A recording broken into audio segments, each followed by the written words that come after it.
날이 추워지니 가족들끼리 옹기종기 구들장에 모여 고구마를 쪄먹으며 신김치를 나눠 먹던 지난 날이 생각나는군요.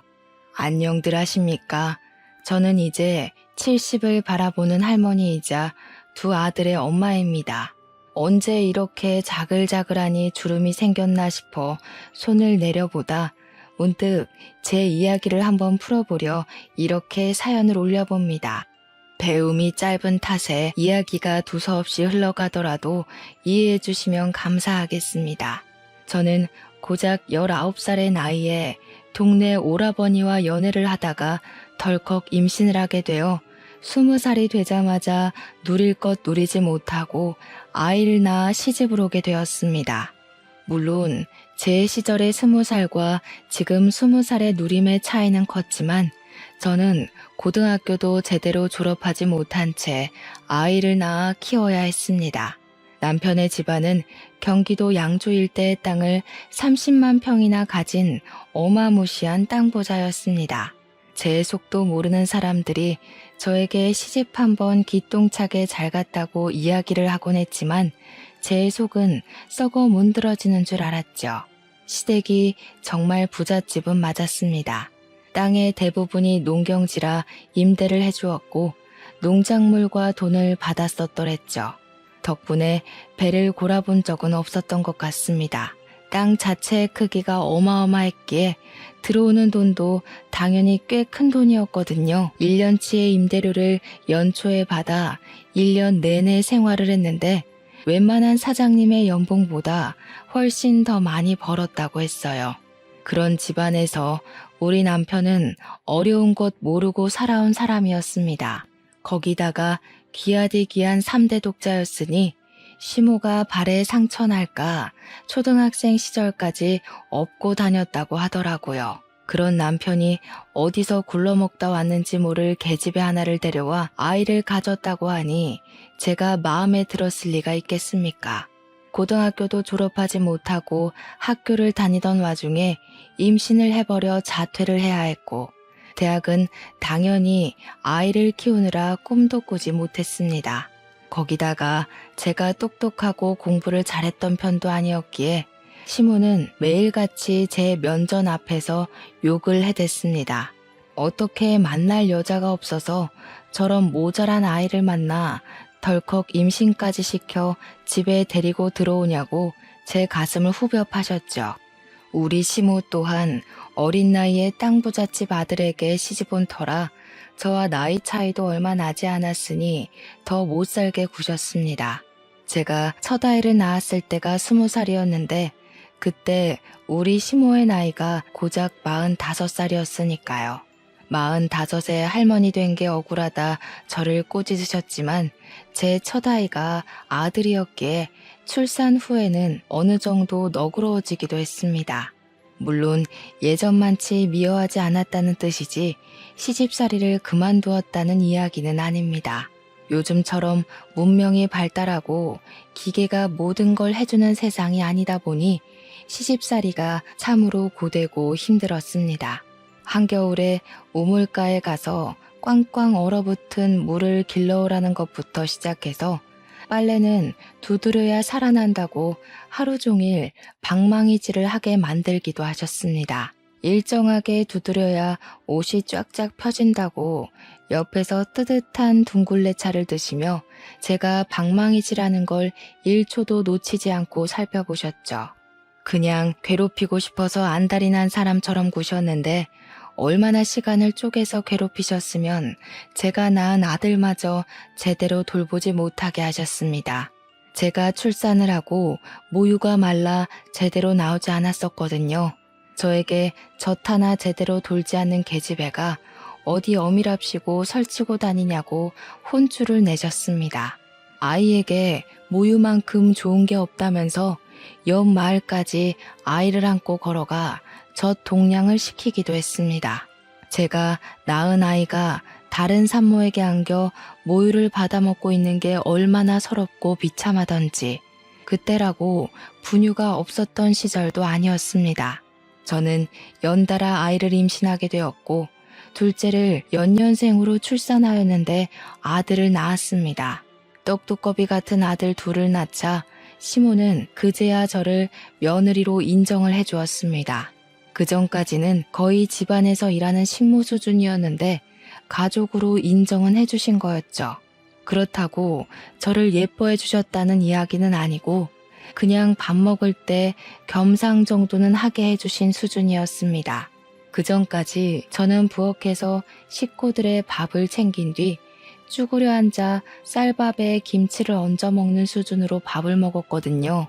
굶기지 않는 걸 고맙게 여기라며 시모는 항상 저에게 그 정도 처우가 딱 저에게 어울린다고 하셨었죠. 제가 이렇게 구박을 받는 동안 우리 남편은 어디서 뭐 했는지 궁금하시죠? 우리 남편은 말 그대로 백수한량이었습니다. 집안에 돈이 넘치니 일을 해야겠다는 생각이 전혀 없었고 출세에 대한 욕심 자체가 없었습니다. 시모는 남편에게 나중에 나 죽으면 이 땅이 전부 네 땅이 되는 거니 몸만 잘 챙기라고 토닥이셨습니다. 그런 남편은 항상 막걸리에 취해 있었고 바둑에 당구에 노름에 시댁에서 쥐어준 돈을 자식에게 쓸 생각은 하지 않고 저 노는데 다 쓰는 놈이었습니다. 연애를 할 당시 저는 학생이었기에 그런 놈팡이인 줄은 꿈에도 생각하지 못했죠. 저런 놈인 줄 알았으면 저도 진즉 피해 다니고 시집으로 올 일도 없었을 겁니다. 그럼 이쯤에서 왜 이혼을 하지 않았는지 그것도 궁금하시겠네요. 저라고 이혼할 생각이 없었겠습니까? 하지만 아들 둘 전부 시모가 끼고 사는 마당에 제가 맨몸으로 쫓겨나서 어디서 뭘 해먹고 산단 말입니까? 내 배로 낳은 자식을 두고 어찌 이 집을 떠나 혼자 살 수 있겠습니까? 거기다가 저는 용기조차 없는 바보였습니다. 시댁을 나가게 되면 돈 한 푼 없이 저를 어디 받아주는 것도 없을 텐데 중학교만 겨우 졸업한 주제에 무슨 일을 해먹고 살겠습니까? 그냥 이 집에서 죽었구나 살았구나 그 정도만 생각하면서 사는 게 속 편한 일이라고 생각한 거죠. 제가 젖동량을 해가면서 집에서는 시모 비위를 하나하나 맞춰가면서 하라는 거 다 하고 밭일 도와주면서 먹고 살 때 남편은 바깥으로 나돌았습니다. 집에 붙어 있어도 깜깜한 사람이었지만 매일같이 바람을 피우며 지내니 제 속이 더 타들어가는 듯 했습니다. 어느 날은 다방 여자와 연문이 터지고 어느 날은 호프집 여자와 사랑 싸움을 하고 어느 날은 이발소 여자를 만나더군요. 동네 사람들이 수군수군 하다가 결국 돌고 돌아 제 귀에 들어오는 날이면 정말 하염없이 울었습니다. 처음에는 연분이 난 여자들의 머리채를 쥐어뜯기도 하고 집에서 바가지를 긁기도 했습니다. 하지만 시간이 지나고 이런 일이 반복되니 나중에는 포기를 하게 되더군요. 여자가 하도 많으니까 남편이 누구를 어디서 뭘 어떻게 하며 만나는지 궁금하지도 않을 정도였습니다. 제가 속이 터져라 치면서 울고 남편이랑 다툼을 하고 있으면 시모가 매번 참견을 해댔죠. 저한테 이 집에 시집와서 자란 게 아들 둘 낳은 거 말고 뭐가 있냐며 재주도 없고 학벌도 없고 그러니 남편이 바깥에서 바람이나 피우는 게 아니겠냐고 제 탓을 하셨죠. 솔직히 바람 피운 사람이 잘못이지 제 잘못은 아니잖아요. 하지만 시모는 모조리 제 탓을 하며 저를 무시하고 멸시했습니다. 아무것도 모르는 우리 아들 둘을 데리고 도망을 칠까 숨어버릴까 고민하기를 3년. 결국 일이 터지고 말았습니다. 남편이 글쎄 이발소에서 일하던 여자랑 눈이 맞아 둘이 여행을 가다가 큰 사고를 당하고 만 것이었죠. 고속도로에서 일어난 추돌사고로 이발소 여자는 그 자리에서 숨을 거뒀고 남편은 병원으로 이송 중에 하늘나라로 가게 된 것이었습니다. 그때 우리 아들들의 나이가 고작 7살, 6살이었습니다. 제 나이가 30도 되지 않아서 원치 않던 과부가 되고 만 것이었습니다. 장례식장에 찾아온 손님들이 저를 보고 얼마나 불쌍하게 생각하던지 가정에 관심이 전혀 없었던 남편이었지만 제 나름대로 의지하고 지냈던 부분이 있었는지 서글프더군요. 하지만 서글픈 마음과는 반대로 눈물은 전혀 나오지 않았습니다. 죽은 내연녀가 남편의 빈소 옆 호실에 자리하고 있었기 때문이었습니다. 죽어서까지도 나란히 누워 장례를 치르게 되었으니 그들은 행복했을지 모르겠지만 저는 속이 답답하고 죄어오는 것 같았습니다. 제 인생이 이리도 시궁창이구나 서글프구나 하면서 울지도 못하고 아무것도 모르는 아들들을 끌어안고 있었습니다. 하지만 우리 시모에게는 유일한 아들이었고 허망하게 가버린 것이 사무쳤나 봅니다. 모든 분노를 저에게 다 쏟아부었고 장례식장에서 일하는 사람들까지 모조리 우리 시모를 말려야만 했습니다. 저에게 남편 간수를 똑바로 하지 않아서 바람을 피우게 된 것이고 그래서 우리 아들이 죽은 거라고 다 제 탓이라고 저를 원망하셨습니다. 말로만 원망한 것이 아니라 주먹을 휘두르면서 저를 정말 쥐잡듯이 잡으셨어요. 남편이 불륜을 저지르다 죽은 것도 억울한데 모든 게 다 제 탓이라고 하니 얼마나 어이가 없었겠습니까? 장례식이 끝날 때까지 저는 눈물 한 방울도 흘리지 못하고 그 모든 원망을 감내해야 했습니다. 그런 제 속도 모르고 시모는 저에게 독한 년이라고 손가락질을 하셨습니다. 남편이 그리 떠나고 난 뒤 시댁에는 시모와 저 그리고 아들 둘만 남게 되었습니다. 이제 이 집과의 연줄도 여기서 끝이고 떠나야 하는구나 하고 생각을 하면서도 저는 망부석처럼 그 집을 떠나지 못했습니다. 시모는 제가 도망이라도 갈 것이라 생각을 했는지 제 아들 둘을 볼모로 잡고 저를 끝까지 붙들었습니다. 우리 시모가 땅 부자다 보니 재력이 어마어마하지 않았겠습니까? 저에게 어느 날은 그런 소리를 하시더라고요. 돈도 없이 내 손주들 데려다가 고생시키고 공부도 못 시키고 할 거면 손주들은 두고 몸만 나가라고요. 돈 없이 살 수 있는 세상이 아니니 돈 있는 자기 옆에 찰싹 붙어서 콩고물 떨어지기만 기다리며 살라고 딱 잘라 이야기를 했습니다. 그때 우리 시모의 나이가 고작 52이었습니다. 저는 시모의 그 말에 화가 나서 시집 온 이후 처음으로 시모에게 큰 소리를 내며 대들었습니다. 어머니께서 저를 이렇게나 못 살게 굴고 한시라도 쉬는 꼴을 못 보겠다며 일을 시키는데 지금 콩고물 타령을 하세요? 제가 악에 받쳐서 고래고래 소리를 지르고 화를 내니 시모도 순간 놀라셨는지 숨을 헉 하고 들이키시더군요. 저 망하려니 하면서 손가락질을 하고 같이 소리를 지르셨습니다. 그때 7살 된 우리 아들이 시모의 소매자락을 쥐고는 우리 엄마 괴롭히지 말라며 엉엉 울었습니다. 할머니는 악마야, 우리 엄마를 괴롭히고 그래. 할머니 싫어, 미워 하면서 울자 시모는 충격을 받은 듯한 얼굴을 하셨죠. 그 소리에 아이의 손을 뿌리치고는 방에 틀어박혀서 한동안 나오지 않으셨습니다. 저는 우리 아들들까지 모두 시모의 눈밖에 날까봐 두려웠지만 우리 아들들 키우는 데 들어가는 돈은 아낌없이 주셨다는 건 감사하더군요. 그날 이후 시모의 괴롭힘은 눈에 띄게 줄어들었습니다. 시모가 저에게 잔소리를 하려고 하면 첫째 아들이 달려나와 우리 엄마 괴롭히지 말라고 소리를 질렀거든요.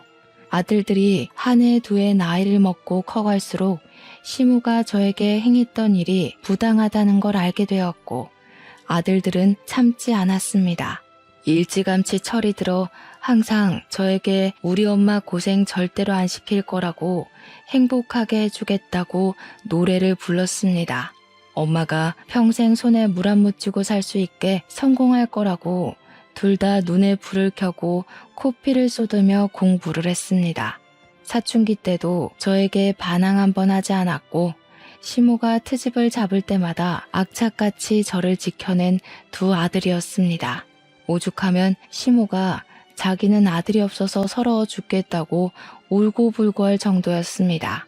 그렇게 시간이 흘러 양주 시골 자락에서 공부를 열심히 한 우리 아들은 소위 말하는 명문대에 진학을 하게 되었습니다. 그것도 아주 우수한 성적으로 아들 둘 모두 법대에 진학을 했고요. 평생 오지 않을 것 같았던 군대를 가는 순간까지 맞이하게 되었죠. 군대에서도 혹여나 시모가 저를 괴롭힐까 휴가를 나오면 집을 떠나지 않는 효자들이었습니다. 속이 깊고 다정한 우리 아들들을 보면서 제가 얼마나 하늘에 감사했는지 모르겠습니다. 기구한 인생을 살 운명일지 몰라도 자식 복 하나는 대단하구나 하고 감사 기도를 올리곤 했습니다. 우리 아들 둘 모두 고시 준비에 돌입하게 되었고 서울에 가서 공부를 시켜주겠다고 했으나 아무것도 없는 시골이 공부하기 딱 좋다고 하더군요. 방 한 칸씩 차지하고 공부를 한 결과 길지 않은 시간에 합격을 하여 첫째 아들은 판사가 되었고 둘째 아들은 변호사가 되었습니다. 합격을 한 날 마을 잔치를 열 정도로 시모가 좋아했었죠. 저는 그때부터 팔자가 피었구나 하고 생각을 하게 되었습니다. 우리 아들들이 무던히 노력을 하여 한 자리씩 맡았을 때 제 나이가 고작 50밖에 먹지 않았으니 저도 이제 쉼을 가질 수 있겠구나 싶었던 거죠. 그때 우리 시모의 나이가 75이었고 노친네도 성격 많이 죽었구나, 한풀 꺾였구나 싶었을 때였으니까요. 우리 시모의 양주 땅이 당시에 30만 평 정도였는데 그 땅 임대값으로는 아들들의 대학 등록금이나 고시 공부를 지원해주기 어려웠는데요. 뭐든지 최고급으로 가장 비싸고 좋은 걸로 해줘야 한다는 시모의 입김 때문이었습니다. 그렇게 땅을 조금씩 팔아가며 아들들 뒷바라지며 생활이며 하고 있었는데 어느 날 시모가 사기꾼의 꼬드김에 넘어갔어요. 더 좋은 땅이 나왔다는 마을 이장님의 감언이설에 홀라당속아서 그 농경지를 팔고 다른 땅을 사게 된 것이었습니다. 그런데 알고 보니까 그 새로 산 땅이 그린벨트라는 것에 묶여있는 말도 안 되는 험지 수준의 땅이었던 거죠. 마을 이장님이 그 동네 토박이었고 신임도 두터웠던 분위기에 마을 사람들 몇 명이 그 꼬드김에 넘어간 것이었습니다. 모든 사실을 알았을 때는 이미 이장님이 야반도주를 마친 후였던 것이었죠. 이장님네 아들이 노름에 미쳐서 집안을 홀라당 해먹었고 그 돈을 메꾸기 위해 마을 사람들을 상대로 사기를 친 뒤 나른 것이었습니다. 우리 시모는 아주 비싼 값을 치르고 쓸데없는 쓰레기 땅을 가지게 된 것입니다. 다행인 건 하늘이 무너져도 솟아날 구멍이 있다고 아들들이 그동안 번듯하게 자리를 잡았기에 생활비를 보태주기로 한 것이었죠. 완벽하게 반대의 상황이 되어버린 것입니다. 시모가 돈으로 저를 올가매고 있었는데 이제는 제가 시모를 책임지고 생활을 해야 하는 지경이 된 거죠. 저에게 돈이 생기니까 시모는 어느 날부터 제 눈치를 보면서 빌빌 기기 시작했습니다. 제 마음이 얼마나 통쾌했겠습니까? 지난 시간 모두 보상받는 듯한 기분이 들긴 했습니다. 하지만 그것도 아주 잠깐이었죠. 제 심성 자체가 못돼 처먹질 못해서 시모에게 제가 당한 만큼 모질게 굴 수가 없더라고요. 그냥 예전처럼 시모의 잔소리, 핀잔, 투정을 받아주고 돌보며 어느 날은 두런두런 이야기도 나누고 그렇게 서로를 벗삼아 지내고 있었습니다. 시모가 육포를 참 좋아하셨거든요. 육포가 먹고 싶다고 입맛을 다지면 시장에 나가 우둔살을 사왔죠.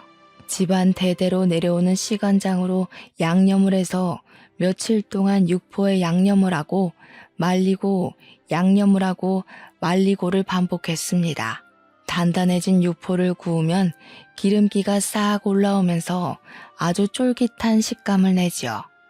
시모 입에 잘게 찢어 넣어주면 세상에서 가장 행복한 얼굴로 저에게 이런 말씀을 하셨습니다. 내가 너랑 둘이 이렇게 살 줄도 모르고 참 매질을 많이 했다고요. 기세가 한풀 꺾인 시모는 여전히 시키는 대로 곧잘하는 저의 다정함에 사과를 하기도 하셨습니다. 그동안 모질게 굴었던 거 다 미안하다고 이렇게 성실한 며느리를 자기가 너무 괴롭혔다고 하시면서 눈물을 찍어내기도 하셨습니다. 하지만 제가 아무리 심성이 착하다 해도 그 사과를 쉽게 받아주고 싶은 생각은 들지 않더라고요. 제가 그동안 당한 시집살이가 몇 년이고 얼만데 이렇게 말로 쉽게 화해를 한단 말입니까? 저는 시모가 그럴 때마다 모질게 내치진 않았지만 제 속마음을 숨기지도 않았습니다. 하늘 가서 시부랑 남편 만나기 전에 마음 다 털고 살 생각이신 거라면 그러지 마세요. 저 어머님한테 당한 거 하나하나 다 기억해 두고 끝까지 마음에 담아두었다가 어머님 눈 감으시면 그때서나 장례식에서 마음 털 거예요. 그러니 시모가 그렇게 하라며 이 착한 며느리가 마음에 담아둘 정도로 자기가 모질게 굴었던 게 맞는다고 하시더라고요. 그러면서 고작 이 입으로 미안하다고 말한들 그 서운함이 다 풀리겠냐고 하고 싶은 대로 하라며 우셨어요. 시모가 서럽게 우는데 저도 괜히 눈가가 시큰해서 혼났습니다. 아들 둘 모두 번듯하게 취직까지 하고 일이 바쁜지 자주 내려오지 못하게 되었습니다. 둘 다 서울에서 일을 하고 있었으니까 서울에 집을 얻어서 살고 있었거든요. 그런데 어느 날 첫째 아들이 말도 없이 불쑥 양조 집으로 찾아왔는데 웬 여자를 하나 데리고 왔더라고요. 볼살이 포동포동하니 귀엽게 생긴 아가씨였는데 누구냐고 물어보니까 아들이 쑥스럽게 여자친구라고 인사 한번 드리려고 찾아왔다고 하대요. 아들보다 2살이 어린 아가씨는 법원에서 일을 하고 있는 공무원이라고 했습니다. 시모는 버선발로 뛰어나와 둘이 결혼이라도 하려고 그래서 같이 내려온 게야 하면서 아이처럼 방방 뛰시더라고요. 이러다 소원처럼 증손주까지 보고 눈 감겠다고 즐거워하시며 같이 내려온 아가씨에게 이것저것 물으셨어요. 저는 한편으론 시모가 너무 오버를 하는 게 아닌가 싶어서 시모를 말리고 있었습니다. 이미 손자 며느리 취급을 하는 시모를 보면서 아들이 쑥스러워하더라고요. 가벼운 사이는 아니구나 하고 생각을 했는데 아가씨 손이 정말 야무져도 너무나도 야무지더라고요. 제가 손님으로 왔으니까 아가씨는 쉬고 있으라고 말리는데도 시골집에 온 것 자체가 너무 오랜만이라 집 구경도 하고 싶고 일손도 돕고 싶다고 하더군요. 그 아가씨의 외가가 깡총 시골에 있어서 이런 구들장이 있는 가옥 같은 데서 방학 시절을 보냈다고 자기한테는 이 시골집이라는 것 자체가 그리운 공간이라고 하더라고요. 말도 어쩜 그리 예쁘게 조곤조곤 하는지 마음에 쏙 들었습니다. 저랑 같이 솥밥을 좋아하는 시모를 위해 가마솥에다가 밥을 짓기도 하고 나물을 무치기도 하고 하는데 음식 솜씨까지 좋더군요. 너무 마음에 들어서 다음번에는 우리 며느리와 시어머니 사이로 봅시다 하고 보냈습니다. 그 뒤로도 따로 아가씨에게 먼저 연락이 와서는 좋은 고기가 있어서 시댁으로 고기를 보냈다고도 하고 어디 여행을 다녀오거나 좋다는 게 있으면 선물을 보내주기도 했습니다. 시골집이라 집안이 건조하다면서 가습기도 선물로 보내주었고요. 제가 오죽 신이 났으면 말입니다. 우리 작은 아들한테도 자랑을 했어요. 그러니 작은 아들이 형수를 만나본 적 있다고 하면서 사람 참 괜찮지 않냐고 하더라고요. 넉살 좋은 우리 작은 아들은 벌써 그 아가씨를 형수 하는 것 같았습니다. 변호사가 직업인 작은 아들은 법원에 갈 때 가끔 시간이 맞으면 첫째를 만나는데 법원 공무원으로 일하는 아가씨도 자주 본다는 것이었죠. 밥도 같이 몇 번 먹어봤는데 사람이 참 됨됨이가 되었다고 좋은 사람이라고 이야기를 하더라고요. 우리 첫째 아들 결혼 걱정은 한시름 났으니 너도 좋은 사람 데리고 오라며 이야기를 했습니다. 그렇게 몇 개월을 가족같이 굴었던 아가씨가 어느 날부터 연락이 되지 않더라고요. 제가 먼저 연락을 하기도 좀 그래서 무슨 일이 생긴 건 아닌가 걱정만 하고 있다가 넌지시 작은 아들에게 물어봤습니다. 그러니 둘이 헤어진 것 같다고 하면서 큰아들이 무슨 생각으로 사는지 모르겠다고 걱정이 많다고 했어요. 왜 그러냐 하니까 큰아들이 글쎄 그 아가씨랑 헤어지고 다른 여자를 만나는데 그 여자가 영 좋아 보이지 않는다는 겁니다. 그 여자가 영 별로니? 하니까 형이 욕심을 부리는 것 같아서 별로라고 하더군요. 이게 다 무슨 소린가 싶어서 걱정을 하니 시모가 나이가 있는 애들이니 알아서들 하겠지. 내버려두라고 하시더라고요. 그래서 그때는 그렇게 일단락 되었죠. 그리고 시모 나이가 80이 되었을 때 팔순 잔치를 하기로 약속을 잡았습니다. 워낙 아들들이 바쁘니 시모랑 제가 서울에 가서 밥을 한 끼 먹기로 했죠. 그런데 그날 상의도 없이 큰아들이 웬 아가씨를 또 데리고 왔는데 무척이나 세련된 아가씨였습니다. 딱 봐도 비싸 보이는 가방에 목에는 치렁치렁 목걸이들, 손에는 알이 큰 반지를 끼고 있었습니다. 제가 아가씨는 누구시냐고 물어보자 우리 큰아들의 여자친구라고 소개를 하면서 결혼 전에 인사를 드릴 겸 찾아왔다고 하더라고요. 갑자기 결혼이라고 하니 제가 말문이 막혀 큰아들을 바라보았죠. 그러니 큰아들이 지금 정치계 쪽에 오래 몸담고 있는 굵직한 의원의 딸이라고 소개를 하더라고요. 둘째는 모르쇠하며 시큰둥한 표정으로 가만히 앉아 있었고요. 그 아가씨는 우리 둘째에게 아는 척을 하며 살갑게 굴었지만 둘째는 네네 하면서 대답을 하는 둥 마는 둥 했습니다. 그렇게 어색한 공기가 흐르는 곳에서 식사가 시작되었습니다. 우리 시모가 아무래도 비싼 호텔 밥을 먹어본 일이 없어서 그런지 스테이크를 썼는데 잘 못 썰고 허둥거리시길래 제가 좀 도와드렸습니다. 그러니 빤히 보고 있던 그 아가씨가 비웃음 섞인 목소리로 이야기를 하더군요. 어머, 이런데 자주 안 와보셨나 봐요. 우리 할머니는 돌아가시기 직전까지 스테이크 엄청 잘 써셨는데. 그러니 우리 시모가 자기가 이런 걸 언제 먹어나 봤겠냐며 주눅 들어 계시더라고요. 다른 자리도 아니고 팔순잔치랍시고 모인 건데 그런 핀잔을 들으니 제 기분이 좋지 않았죠. 그런 것 같아 보였어요. 원래 식기는 바깥쪽부터 쓰는 건데 아무거나 잡히는 대로 쓰는 게 아니고요. 어머, 천박해라. 뭐라고요? 아니 아가씨, 뭐로 먹든 잘만 먹으면 되는 거 아니에요? 천박하다고? 제가 날선 목소리로 이야기하자 그제야 억지 웃음을 지으면서 아무것도 아니에요 하더라고요. 그날 집으로 돌아와서는 큰아들에게 그 아가씨랑 결혼을 할 거냐고 물어보면서 전에 만나던 아가씨는 어떻게 된 거냐고 했어요. 그러니 이미 헤어진 사람 이야기를 굳이 꺼내냐면서 지금 만나는 아가씨 집안이 대대로 정치인 집안이라고 이야기를 하더라고요. 그게 무슨 상관이냐고, 너 직업도 판사인데 네 앞가림이나 잘하고 살라고 집에서 내조하는 여자가 최고 아니냐고 했죠. 그러니 아들이 저한테 뭐라고 하는 줄 아세요? 자기 와이프는 엄마처럼 살게 하지 않을 거라고 하는 겁니다. 머리를 한 대 맞은 듯한 기분이 들어서 저는 그냥 알겠다고 하고 전화를 끊어버렸습니다. 언제는 제 손에 물 한 방울 안 묻히게 호강시켜주겠다고 하더니 말이죠. 그러더니 정말 둘이 결혼을 하겠다고 저에게 통보를 했죠. 어떻게 상의도 없이 네 마음대로 결정할 수 있냐고 큰 아들에게 물어보니 저한테 그러대요. 벌써부터 간섭하는 거냐고. 자기 와이프한테 시집살이 시킬 생각도 하지 말라면서 자기도 함부로 대할 수 있는 집안이 아니라고 했어요. 그럼 뭐 우리 집은 함부로 해도 되는 거냐고 제가 소리를 높이니 가진 거 없는 집안에서 태어나 고생해서 이 자리까지 왔는데 엄마가 왜 참견이냐고 하더군요. 가진 게 없긴 왜 없습니까? 땅으로 사기 맞기 전까지 지한테 해준 게 얼마고 쏟아부은 돈이 얼만데.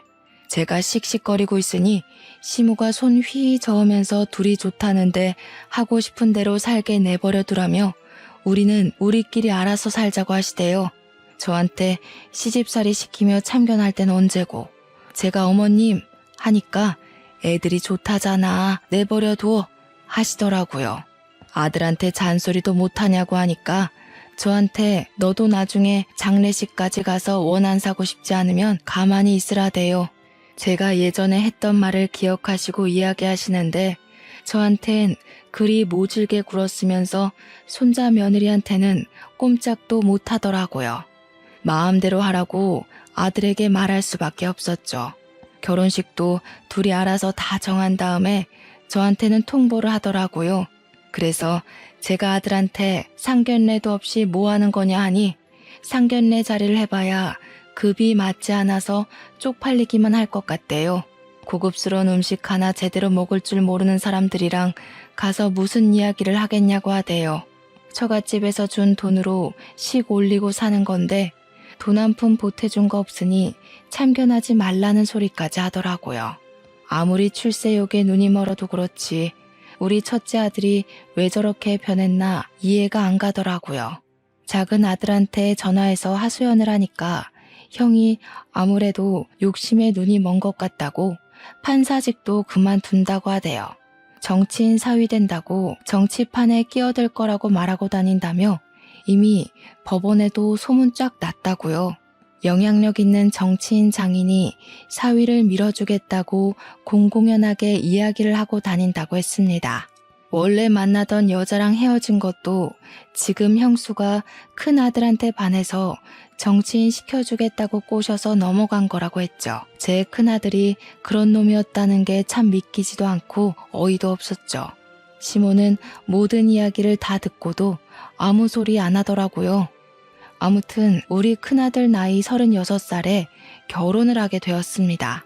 시모는 81살의 나이에도 결혼식에 참석해서 정정함을 내보였는데 제가 손님들 맞이하는 사이에 화장실을 가셨다가 크게 넘어지셨어요. 뼈가 부러지거나 하진 않았는데 엉덩이에 시퍼렇게 멍이 들 정도로 크게 넘어지신 거죠. 제가 놀란 와중에 어떤 아가씨가 시모를 부축해서 오더니 이리저리 살피더라고요. 시모가 말하길 크게 넘어져서 움직이지도 못하고 있는 걸 이 아가씨가 도와줬다고 하길래 고맙다고 인사를 드리는데 우리 작은 아들이 오더라고요. 이미 벌써 인사했어? 하면서 살갑게 굴길래 뭐지? 하는 사이 자기 여자친구라고 소개를 시켜주었습니다. 같은 로펌에 다니고 있는 변호사라고 하면서 인사를 하는데 예쁘장하게 생겨서는 꼼꼼하게 우리 시모를 살피더라고요. 큰며느리랑 큰아들은 처가댁 손님들한테 인사한답시고 우리는 쳐다보지도 않고 있는데 말이죠. 저는 며느리가 생기면 절대로 시집살이를 시키지 않겠다고 예전부터 마음을 먹고 있었습니다. 아무래도 당한 게 있으니 그런 생각을 하게 된 것인데 아예 그럴 기회조차 없을 줄은 몰랐습니다. 큰며느리가 명절이고 휴일이고 뭐 찾아와야 시집살이를 시키지 않겠습니까? 늘 바쁘다며 방문하기를 거절했죠. 정치인인 아버지를 따라다녀야 한다. 남편 내조하러 가야 한다 하면서 명절에도 코빼기를 비추지 않았습니다. 큰아들은 결혼식 이후에 판사직을 내려놓고 정치를 하겠다고 뛰어들어 사돈 양반 종노릇을 하고 있었고요. 돈 한 푼 못 벌면서 그 집에 기생하며 사는 꼴이 답답했죠. 제가 잔소리라도 할라 치면 나중에 정치인 되면 다 큰돈 버는 거라고 언제까지 판사직하며 살 수 없다며 큰돈 벌 수 있는 기회라고 했습니다. 반면 둘째랑 만나는 아가씨는 안부 전화도 자주 하고 명절에도 굳이 내려와서 저와 시무를 챙겼어요. 그 아가씨 덕에 양평에 있는 푸빌라도 가보고 바비큐도 해먹어봤죠. 둘째 아들도 시간이 얼마 지나지 않아 결혼을 했고 첫째네와는 다른 모습을 보여주었습니다. 85세의 시모를 일일이 보살피고 챙겨주었습니다. 오죽 예뻤으면 우리 시모가 땅 때문에 얼마 남지 않은 돈을 막 쥐어주기도 했어요. 신혼여행 가서 과자라도 사 먹으라고 300만 원을 주시는데 작은 아들도 놀래더군요. 큰며느리에게는 돈 10,000원도 쥐어주신 적이 없었으니까요. 아들 둘이 다 결혼을 하고 나니까 더 비교가 되더라고요. 큰며느리는 안부 전화 한 통 없는데 둘째 며느리는 시간만 생기면 양주로 오더라고요. 아무리 경기도라지만 서울에서 1시간 반은 와야 하고 시골이라 아무것도 없는데 말이죠. 저는 이 넓은 밭만 봐도 기분이 좋아요. 나중에 나이 먹으면 이런 집에서 살고 싶어요. 시골이 뭐가 좋으니? 나는 도시가 좋더라. 며느리야, 도시가 좋으냐? 그럼요. 도시에는 없는 게 없잖아요. 배달 음식도 시켜 먹고 백화점 구경도 하고 지하철도 걸어서 5분 10분이면 탈 수 있고 얼마나 좋아요? 그럼 너도 도시 가서 살거라. 그럼 어머님은요? 나는 요양원이나 들어가서 할머니들이랑 화투나 치면서 살지 뭐. 어머님, 내가 해준 밥 아니면 먹지도 않으면서 마음에도 없는 소리 잘하시네. 이런 장난을 칠 정도로 시모와의 관계도 회복되었고 지금 생활에 안정감을 느끼며 살았습니다. 그렇게 1년의 시간을 더 보내고 며느리들이 둘 다 출산을 했는데 작은 며느리가 몸 회복해야 할 시간에 애 보여주고 싶다고 양주를 뻔질나게 오더라고요. 정작 우리 큰손주는 사진으로만 봤지 실제로 본 적이 없었고요. 우리 시모가 작은 며느리라면 껌뻑 죽을 만큼 예뻐했어요. 그러던 어느 날 우리 시모가 속아서 산 그린벨트 땅의 규제가 정권이 바뀌면서 풀리게 되었습니다. 거기다가 무슨 대기업에서 그쪽에 공장을 짓는다, 센터가 들어온다, 해외 무슨 가구점이 들어온다 하면서 땅값이 어마어마하게 올랐습니다. 우리 시모가 30만 평의 땅을 팔았을 때보다 훨씬 더 많이요. 각종 회사에서 우리 땅을 사고 싶다며 어떻게 알았는지 집까지 찾아왔어요. 시모는 임대업을 하던 노하우가 있어서 그런지 이쪽 저쪽 계산기를 두드리더니 대기업에 통 크게 팔아버렸습니다. 우리는 평생이 가도 못 쓸 것 같은 엄청난 돈이 생기게 되었어요. 저는 시모한테 이 돈 다 어떻게 쓰실 거냐고 묻자 시모가 그러더군요. 우리 며느리 도시 보내주고 나는 요양원으로 들어가야지. 괜히 마음이 시큰거리는 와중에 둘째 아들에게 전화가 오더니 대뜸 뉴스 봤냐고 물어보더라고요. 당장 TV 틀어보래서 틀었더니 사돈 양반이 떡하니 나오는 게 아니겠어요. 비리 정치인에서는 어느 기업에 청탁을 받았네, 비자금을 숨겼네 하면서 휠체어를 타고 검찰청에 들어가는데 우리 큰아들이 뒤따라 들어가고 있더라고요.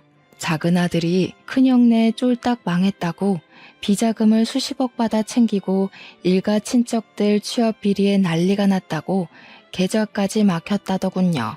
너무 놀라서 큰아들에게 연락도 못하고 있는데 시모가 애들한테 연락을 좀 해보라고 시켰어요. 당연히 큰아들은 연락이 닿지 않았고 검찰에서 수사 중이라고 하니 한동안 기다려야겠구나 하면서 마음을 졸이고 있었습니다. 그렇게 한 일주일이라는 시간이 흘러 시모가 이제 더는 미룰 수 없다고 손주들에게 전화를 걸어보라고 하셨죠. 저는 생전 손주들 바쁜데 연락 자주 하지 말라며 핀잔을 주던 시모가 자꾸 연락을 해보라고 하니까 영 이상하기만 했습니다. 시모는 손주들에게 집으로 오라는 연락을 해달라고 했고 저는 영문도 모른 채 아들들에게 전화를 걸어야만 했죠. 아들들에게 시모가 찾는다고 집으로 좀 오라고 연락을 하니 둘째 아들은 한달음에 달려왔고 큰아들은 바빠 죽겠다고 뉴스도 안 보냐고 화를 내더라고요. 시모가 생각이 있어 부르는 거니 당장 오라니까 할머니 노망 났냐고 바쁘다고 하면서 끊더라고요. 작은 아들이 도착한 뒤 시모가 다시 큰아들에게 전화해서는 바쁘다고 하니까 전화로 말하겠다고 했어요. 네 엄마가 도시 가서 살고 싶다고 하는데 네가 장남이고 하니 모시고 살도록 해라. 순간 작은 아들도 할머니 하고 저도 어머님 하고 불렀죠. 근데 큰아들이 내가 왜요? 그러더라고요. 네가 어릴 적에 네 엄마 호강시켜준다 안 했니? 나보고 나쁜 할머니라고 그랬잖아. 그러니까 네가 모시고 가서 살렴. 그게 도대체 언제적 일인데 아직까지 그 소리예요? 호강이고 나발이고 제 코가 석자니까 연락하지 마세요. 괜히 둘째 며느리 앞에서 못 볼 꼴 보인 것 같아서 민망했는데 둘째 아들이 냉큼 묻더라고요. 엄마, 진짜 도시 가서 살게? 그럼 잘됐다. 우리랑 같이 살자. 그래요, 할머님. 할머님도 같이 가요. 생각보다 도시가 편리하기도 하고 좋은 것도 많이 있어요. 병원도 가깝고요. 교통도 편리하고요. 이제 나이도 많으신데 병원 가까운 데 사셔야죠. 둘째 아들과 둘째 며느리는 거절을 하려는 저에게 오히려 먼저 모시고 살 생각이 있었다고 이야기를 했어요. 언제까지 양주에서 사실 수 없지 않냐고 밭일도 오래 하셨으니 조금 더 시간이 지나면 분명 마디마디 안 아픈 곳이 없을 거라면서요. 의료기술이 발전했다고 하나 이런 시골에 좋은 장비가 없지 않냐고 저에게 도시로 가자고 하더라고요. 그쪽에서 남은 인생 즐기면서 사시는 게 훨씬 좋을 거라고 배울 것도 많고 할 것도 많다고 했어요.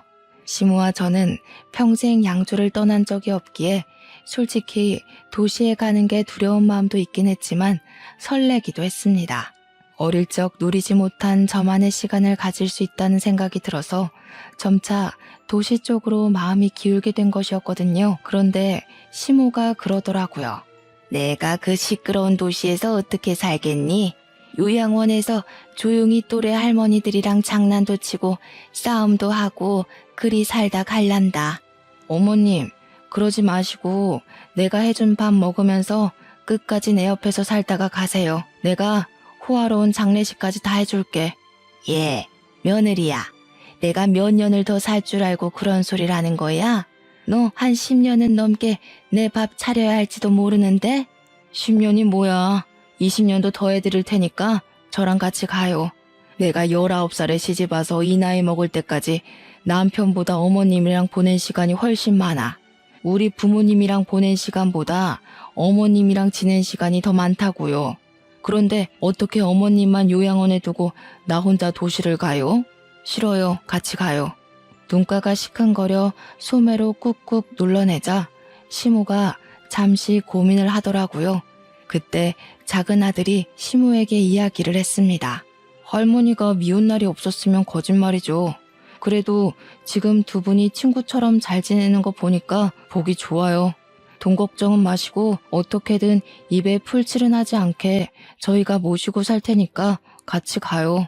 집이야 대출받아서 큰 집 하나 사려고 했었어요. 저희 변호사 부부잖아요. 증손주도 좀 키워주시고 하면 저희야 더 감사하고요. 그러니 시모가 작은 아들에게 통장을 하나 틱 던지더라고요.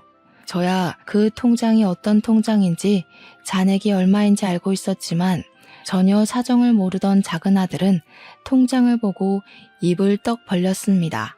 그거 그 뭐냐? 암튼 땅 판 돈이다. 평생 먹고 살아도 남을 돈이니까 대출 받지 말고 네 어미랑 나랑 너네 가족 해서 살 수 있는 큰 집 하나 사라. 몇십억을 줘도 되고 그 돈 다 써도 되니까 네 애미 도시생활 제대로 느낄 수 있는 집으로다가 사. 그 말에 결국 꾹꾹 참았던 눈물을 흘리고 말았습니다. 별거로 다운다고 핀잔을 주던 시모도 결국 고생했다며 눈물을 흘리시더라고요. 우리 한평생이 담긴 양조집은 결국 처분을 했고 작은 아들이 2달 뒤에 방이 6개나 딸린 펜트하우스를 구매했다며 보여주었습니다. 시모가 짐 챙길 것도 없다고 낡은 것들은 죄다 양주에 버리고 오자 하여 새 집에는 정말 몸만 들어갔습니다. 작은 아들 내외가 저랑 시모를 차에 태우고 집으로 가는데 시모가 변호사씩이나 돼서 차가 이게 뭐냐고 구박을 하대요. 증손주도 있고 이제 차에 타야 할 사람이 많으니 크고 좋은 차 하나 사라고 했습니다. 작은 아들이 집값이 얼만 줄 아냐고 차까지 바꾸는 건 지출이 너무 크다고 하니 시모가 버럭했어요. 너 좋으라고 바꾸라는 거 아니야. 네 어미 데리고 다니려면 튼튼한 거 큰 거 하나 사라는 거지. 우리 증손주도 타야 하고 나도 탈 건데 그럼 큰 차 사야지. 결국 작은 아들은 차도 대형차로 바꾸게 되었습니다. 그렇게 저와 시모는 작은 아들 내외랑 살면서 도시 생활을 만끽하고 있었어요. 큰아들이 시모의 땅값 소식을 듣고 집에 찾아와 소란을 한번 일으켰죠. 시모가 아주 딱 잘라서 너 같은 손주 없다고 누군지 모르겠으니 집에서 나가라고 축객령을 내리더군요. 큰아들이 유산 분배 소송을 걸겠네 어쨌네 난리가 났는데 시모는 기가 막혀 하더라고요. 내 돈 내가 쓰는데 네가 뭔 참견이냐고. 내가 너 보고 네 엄마 모시고 살라 하지 않았니? 거절할 땐 언제고 하면서 혀를 끌끌 차는데 속 시원하더라고요. 변호사인 작은아들 부부가 문제될 것 없으니 걱정 말라 해서 안심하고 있었고요. 결국 사돈 양반은 법의 심판을 받게 되어 수감이 되었고 정치인하겠다고 뒷공무니를 쫓던 큰아들은 낙동강 오리알 신세가 됐죠. 우리 시모는 통 크게 돈 팍팍 쓰면서 제가 하고 싶은 거 갖고 싶은 거 모조리 다 해주시다가 2달 전에 돌아가셨습니다. 약속했던 대로 장례식 크게 해드리고 며칠을 시모 유품 들고 울다가 그리워하다가 지금은 안정을 조금 찾게 되었습니다. 우리 시모와의 이야기를 일기로 남겨놓고 싶은 마음에 이렇게 사연까지 올리게 되었고요. 글을 쓰다 보니 우리 시모와 구들장에 앉아 고구마 쪄먹던 그날이 참 그립습니다. 언젠간 저도 하늘나라에 가면 다시 만날 수 있겠죠? 그날을 기대해보며 이렇게 사연을 마치겠습니다. 감사합니다.